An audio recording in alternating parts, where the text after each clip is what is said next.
ناپاک کپڑے کو بالٹی میں ڈالا جائے اور اوپر سے پانی بہنے دیا جائے تو کتنا پانی گرنے سے، اب یہ سوال کچھ اور ہے، عنوان کچھ اور ہے. سوال یہ ہے کہ بالٹی میں کتنا پانی بہا دیا جائے تو ناپاک کپڑا پاک ہو جاتا ہے، یہ سوال ہے. ناپاک کپڑے کو بالٹی میں ڈالا جائے اور اوپر سے پانی بہنے دیا جائے تو کتنا پانی گرنے سے کپڑا پاک ہو جائے گا؟ مجھے گمان کا مرض بہت زیادہ ہے، میں 3 دفعہ دھونے یا غالب گمان کا اندازہ نہیں لگا سکتی، اس بارے میں رہنمائی فرمائیں. بنت معروف، کوئٹہ سے.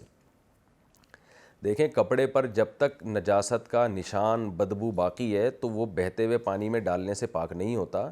تو سب سے پہلے تو کپڑے کو آپ نلکے کے نیچے رکھے وہ جگہ دھویا کریں جہاں سے جو گندگی لگی ہوئی ہے، اس کو دھو لیں آپ. تو اور اگر یعنی اس کے بغیر پاک نہیں ہوگا، صرف بالٹی میں ڈالا، پانی بہا دیا اور وہ گندگی اس کے اندر لگی ہوئی ہے تو پھر تھوڑی پاک ہوگا، چاہے ساری بالٹیاں بہا دیں آپ. ہاں، اگر واشنگ مشین میں دھویا اور وہ اتنا گھوم گیا ہے کہ اب وہ گندگی آپ کو اس کے اوپر نظر نہیں آ رہی، نہ بدبو آ رہی ہے، تو پھر کیا ہے کہ پھر آپ یا تو الگ سے کپڑے کو 3 دفعہ دھوئیں، یا بالٹی میں ڈال کے اگر پانی بہانا ہے تو اتنا بہائیں کہ اس سے صابن نکل جائے. پھر اس میں وہم نہ کریں، تھوڑی دیر میں صابن نکل جاتا ہے. اب آپ نے کہا گمان کا مرض ہے، تو آپ تو جس کو وہم یا گمان کا مرض ہوتا ہے نا، وہ تو میرا خیال ہے وہ پورے سمندر بھی بہا دے گا تو اس کو وہم دور نہیں ہوتا. تو آپ خود نہ کسی کو ایک دن کھڑا کریں اپنے ساتھ اور بولیں کہ آپ کا کیا خیال ہے، پانی اتنا بہہ گیا کہ یہ گندگی نکل گئی ہے؟ وہ کہہ دے ہاں بہہ گیا ہے، یعنی سوری صابن جو ناپاک صابن ہے وہ نکل گیا، وہ کہ ہاں نکل گیا ہے. تو بس پھر اتنا ٹائم نوٹ کر لیں کہ بھئی اتنی دیر میں نکل جاتا ہے، پھر اس ٹائم کے حساب سے آپ پانی بہا دیا کریں.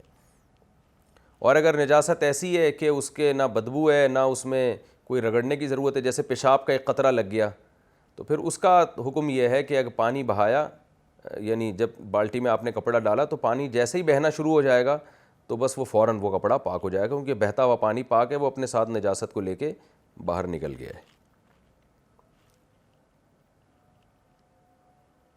واش روم میں وضو کی دعائیں پڑھنا کیسا ہے؟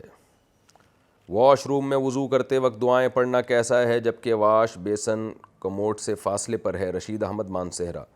اگر اسی کمرے میں ہے تو پھر تو بے ادبی ہے، ایسے موقع پہ وضو کی کوئی دعا نہیں پڑھنی چاہیے. ویسے وضو کی دعائیں جو عام طور پہ مشہور ہیں وہ دعائیں ثابت نہیں ہیں.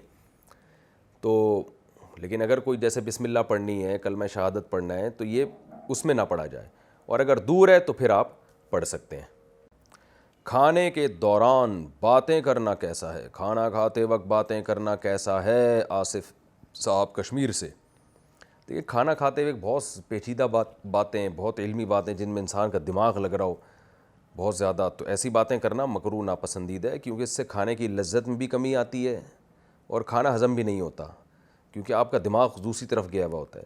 لیکن ہلکی پھلکی باتیں، ہلکی پھلکی گپ شپ، اور بھائی کیا حال ہے، بتاؤ کوفتے کیسے لگ رہے ہیں، مزہ آ رہا ہے، مرچیں اور تھوڑی اگلی دفعہ زیادہ کریں کم کریں، اور سناؤ ممانی کا کیا حال چل رہا ہے آج کل، اور بھابھی کی طبیعت کیسی ہے، اور کاروبار کا کیا چل رہا ہے تمہارا. جو ہلکی پھلکی گپ شپ ہو رہی ہوتی ہے، اس سے کھانے کی لذت کم نہیں ہوتی بلکہ اور زیادہ بڑھ جاتی ہے.